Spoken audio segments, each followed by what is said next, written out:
Hi, welcome to mama knows best.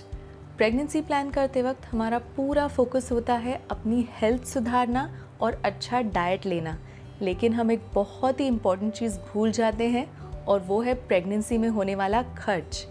आज मैं आपको बताऊंगी कि डिलीवरी के लिए हॉस्पिटल में कितना खर्च होता है और उतना ही नहीं पर पूरे 9 महीने आपका किन किन चीज़ों पे खर्च हो सकता है।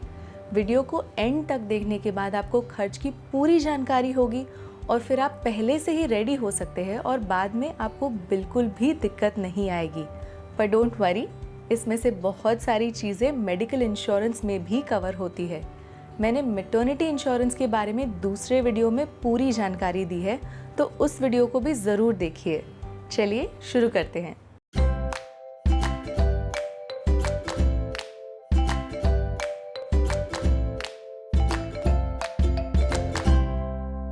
हाय, मैं हूँ डॉक्टर ध्रुति और ममा नोज़ बेस्ट में आपका स्वागत है। मेरे प्रेगनेंसी के टॉपिक पर बहुत सारे वीडियोस इंग्लिश में भी हैं, जहाँ मैंने मेरे अपने प्रेगनेंसी के एक्सपीरियंस से बहुत सारी चीज़ें शेयर की है। आप वो वीडियोस भी ज़रूर देखिए, मैंने नीचे डिस्क्रिप्शन बॉक्स में उनके लिंक्स डाले हैं और मैं वो सारे वीडियोस हिंदी में भी बनाने की कोशिश ज़रूर करूँगी। तो चलिए शुरू करते हैं। बच्चे का जन्म एक मेडिकल प्रोसीजर है, तो इस पर खर्च होना ऑब्वियस है। अब हम इस खर्चे को 2 टाइप्स में डिवाइड करते हैं। प्रेगनेंसी के 9 महीनों में होने वाला, जैसे सोनोग्राफी या मेडिसिन या डॉक्टर्स चेकअप वगैरह वगैरह, और दूसरा डिलीवरी के दिन हॉस्पिटल का खर्च। हालांकि बच्चे के जन्म के बाद भी बहुत सारे खर्चे होते हैं, जैसे बेबी प्रोडक्ट्स, कपड़े, खिलौने, स्कूलिंग और भी बहुत सारी चीज़ें। इन खर्चों के बारे में हम दूसरे वीडियो में बात करेंगे। शुरू करने से पहले मैं थोड़ा अपने बारे में बताती हूँ। मैं मुंबई में रहती हूँ और मैंने एक मल्टी स्पेशलिटी हॉस्पिटल में एक सीनियर डॉक्टर, एक ऑब्स्टेट्रिशियन से कंसल्ट किया था और इन सारे खर्चों का एस्टिमेट उसी के अकॉर्डिंग है।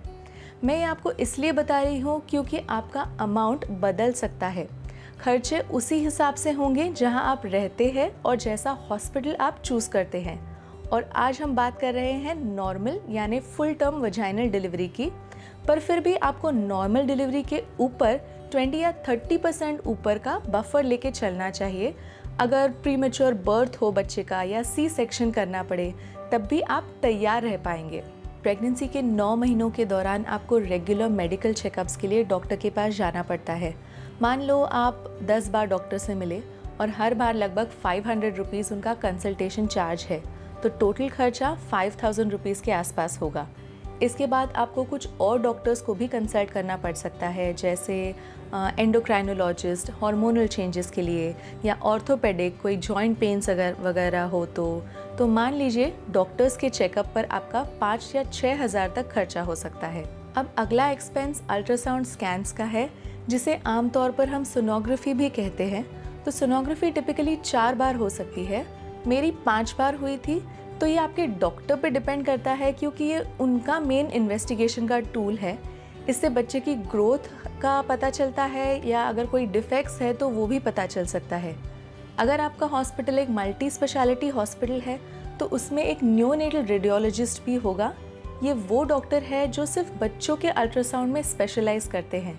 तो अगर आप ये स्कैन एक स्पेशलिस्ट से करवाएंगे तो हर स्कैन का कॉस्ट लगभग 3000 रुपीज़ तक होगा, और अगर एक रेगुलर रेडियोलॉजिस्ट करेगा तो 1,500 से 2,000 तक खर्चा हो सकता है। मान के चलिए 4 या 5 स्कैन्स होंगे पूरे 9 महीने में, तो लगभग आपका खर्च होगा 8 से 10,000 रुपये अल्ट्रासाउंड स्कैन्स के ऊपर।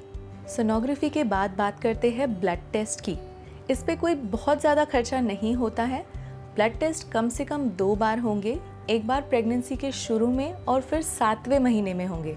इसमें कई सारे टेस्ट होते हैं, जैसे complete blood count, haemoglobin check करने के लिए, ऑक्सीजन लेवल वगैरह, फिर इन्फेक्शंस कोई है या नहीं, फिर ब्लड शुगर टेस्ट होता है, थायराइड चेक किया जाता है, हेपेटाइटिस, HIV और भी बहुत सारी चीज़ें। कोरोना, अब आपको और आपके पार्टनर को कोरोना टेस्ट भी करवाना पड़ेगा। आमतौर पर ये टेस्ट आपकी डॉक्टर की फर्स्ट विजिट के टाइम पे ही होते हैं, तो मान के चलिए 5000 रुपीज़, 5000 रुपये इन टेस्ट पर खर्च होंगे। और आजकल कोरोना टेस्ट भी है जो 500 रुपीज़ में होता है। आप ये सारे टेस्ट हॉस्पिटल में भी करवा सकते हैं, या अगर आप चाहे तो किसी प्राइवेट लैब में भी कर सकते हैं। इन टेस्ट के रिजल्ट लगभग 3 या 4 दिन में आपको मिल जाएंगे। इनमें से कुछ ब्लड टेस्ट तीसरे trimester that is 7th month के शुरू में भी दोबारा किए जाएंगे। तो पूरी प्रेगनेंसी के दौरान इन पर आपका करीब से करीब 10,000 तक का खर्चा हो सकता है। इसके बाद अगला एक्सपेंस आता है मेडिसिन का या सप्लीमेंट्स का। आपको प्रेगनेंसी के दौरान iron, folic acid, calcium, vitamin D ऐसी बहुत सारी दवाइयाँ लेनी पड़ सकती है। इनमें से कुछ थोड़ी महंगी है, जैसे विटामिन डी, ये मुझे 60 रुपीज़ एक बॉटल के लिए लगी थी और 40 सच बॉटल्स तो मान के चलिए 2,500 रुपये विटामिन डी के हो जाते हैं।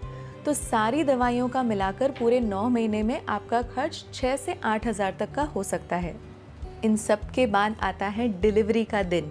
एक नॉर्मल डिलीवरी और 3 या 4 दिन का हॉस्पिटल का स्टे, उसका एक्सपेंस मेरा 1.5 लाख रुपए आया था। एक बार फिर से ध्यान रहे कि ये मुंबई के एक सुपर स्पेशलिटी हॉस्पिटल के प्राइवेट रूम की वजह से है। बाकी सिटीज़ में या छोटे नर्सिंग होम्स में ये खर्च 75,000 से लेके 1 लाख तक होगा। तो आपके रूम या आपके हॉस्पिटल के अकॉर्डिंग आपके एक्सपेंसेस भी चेंज होंगे। मतलब अगर आप अपने रूम को अपग्रेड करते हो तो आपके रूम के साथ साथ आपके बाकी के चार्जेस भी बढ़ जाएंगे।